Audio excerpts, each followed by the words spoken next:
Hello everyone, welcome to this video on Paralives, which is an indie life simulation game that's currently in development by a very small team, but they've achieved quite a lot. And I really wanted to discuss this game because I think it's probably going to be a really strong competitor to The Sims, and I think that it's possible that it might do to The Sims what like City Skylines did to Sim City. So I think it's definitely a very important game to talk about.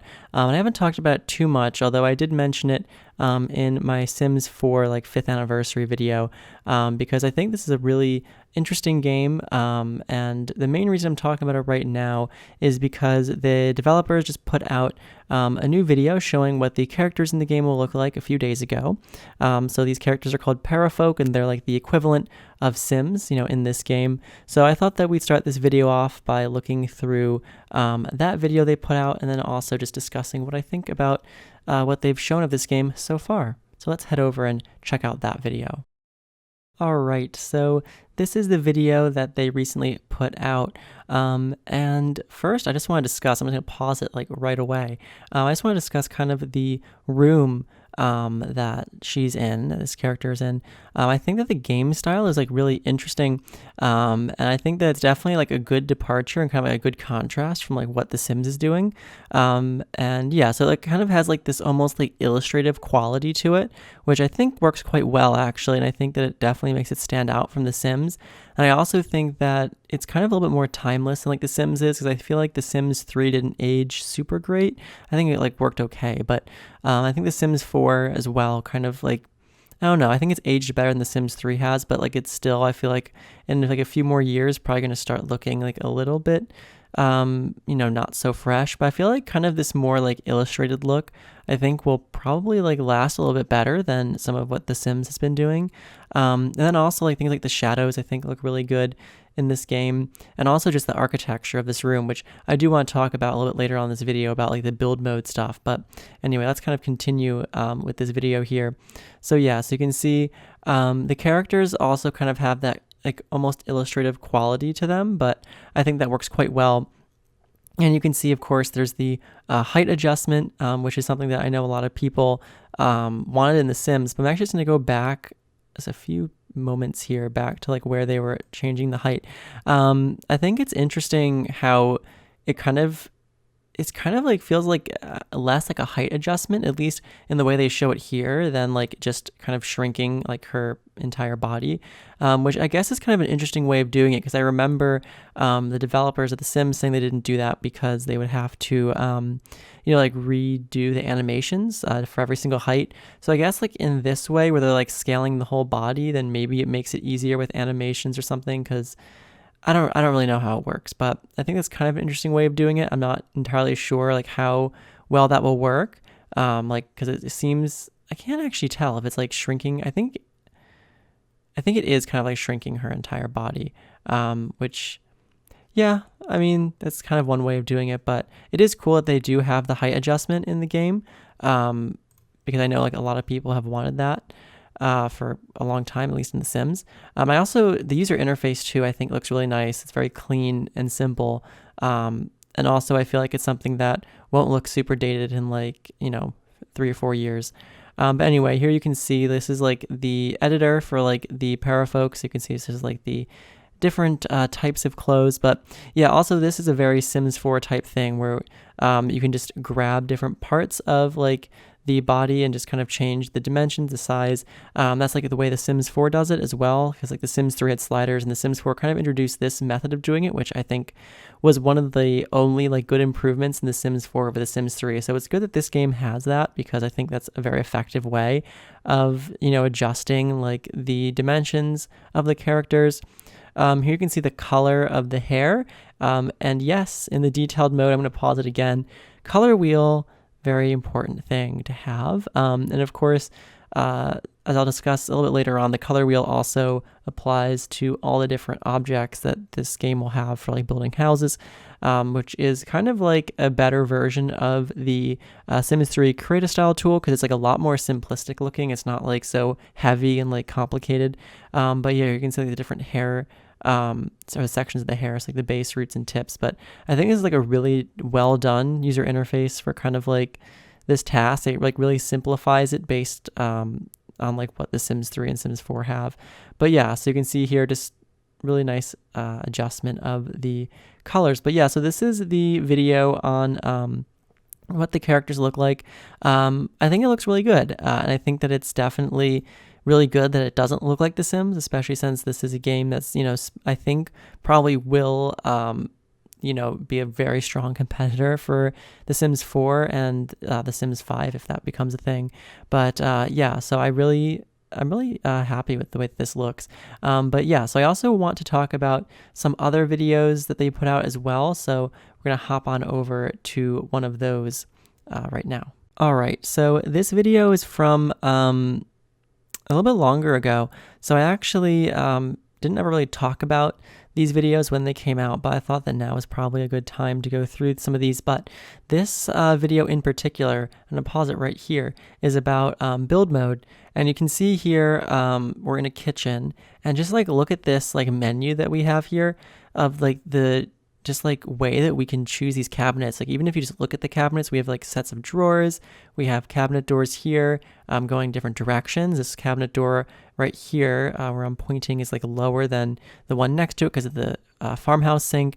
And then you can see here there's like different options of like cabinet doors to pick from, and it looks like we have like different colors here, or actually these I think are the different sections of color. So like the white is obviously the cabinet part, the brown is the countertop, and like this golden color is the hardware. And I imagine you could click on those, and I think we'll see it in this video, and you'll be able to change the colors of each of these elements using the color wheel. But also right here, look at this, get to change the hardware on the cabinet doors. I mean, it's just like details like this that we don't get in The Sims at all. And I think that this is like what's like really beneficial about this game being created by like a very small team, is that they're listening to what people want.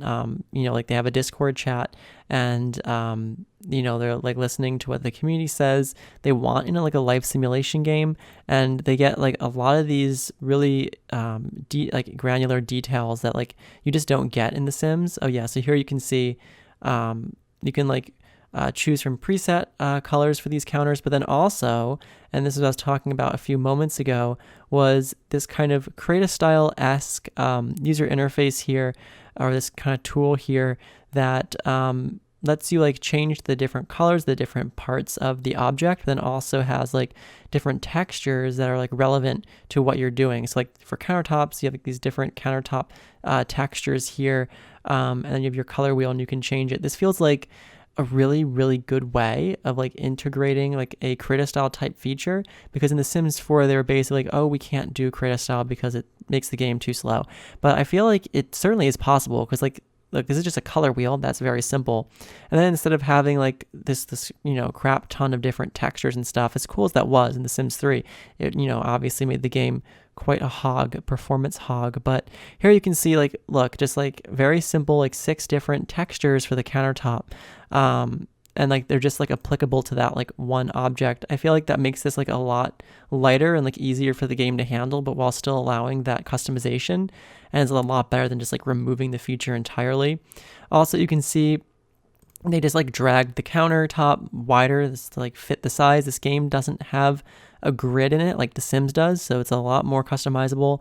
And the way that like stove range was just plopped on top, just like the way that you can just kind of do what you want. The same thing with the color wheel for the lights and the intensity of the lights, just like a very simple way of being able to adjust those. And also if you kind of like saw the way it affected the color of like the wall behind it, was really cool.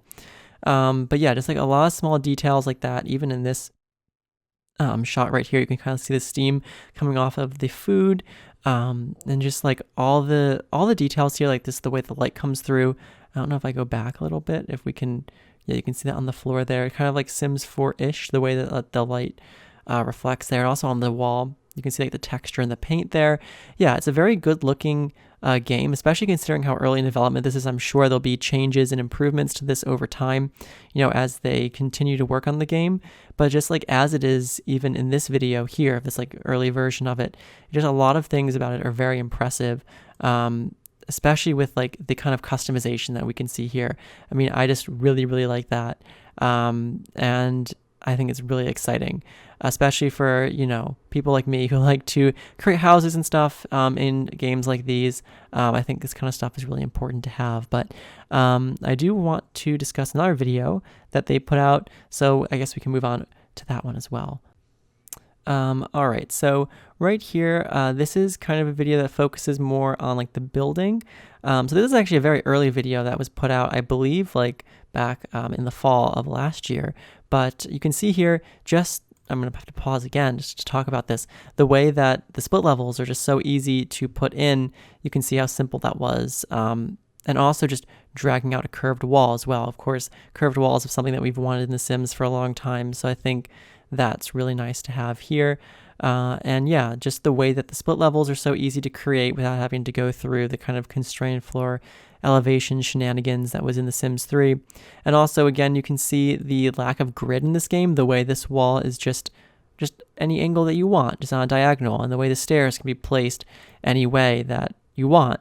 It's a very kind of like freeing experience from some of the looks of things, just from like creating this simple structure. You can see what this video is about 30 seconds long. You can see it just took 30 seconds to make this kind of shape, doing things in this game that are not possible in The Sims at all.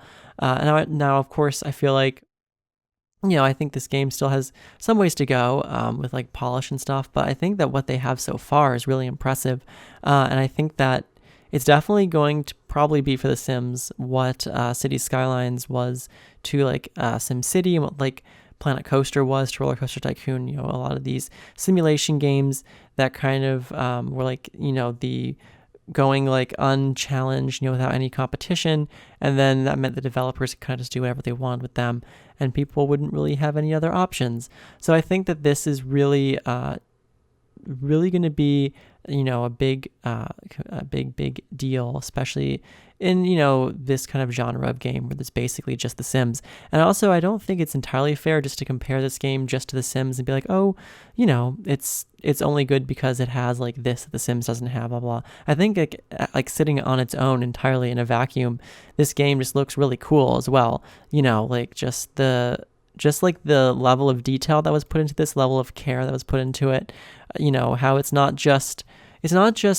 doesn't feel like a Sims copycat, really. It feels like it has its own character, like it has, its own art style. It feels like very unique. Like you can look at this and be like, this is Paralives, you know what I mean? It's not The Sims. So I think that's really important. I feel like in the same way that, City Skylines feels different than SimCity. I feel like it's important to have that kind of like uniqueness that this game has. So yeah, and I didn't really talk about this game too much before now, but I feel like now is a really good time to talk about it because there's a lot of different aspects of the game that now have been shown. So there's like a lot to kind of see and get like a better picture of it. So I think, that's all really good. And also they mentioned on their website that this game will be open world, which of course is very exciting because it just makes the game feel a lot better to play, a lot more freeing and open. And yeah, so actually there's one more video I want to discuss on the topic of the open worlds. So let's move on over to that one real quick. Okay, so this video here shows what would be, I guess, like a create a world, or at least a world editor. So you can see you can just kind of create your lots however you want. You can just move the lot boundaries. It's showing that the worlds, just like the lots, are not really on a grid system. So you can see that it's really free to kind of create like what you want. You can, the lots don't have to necessarily be a square or a rectangle.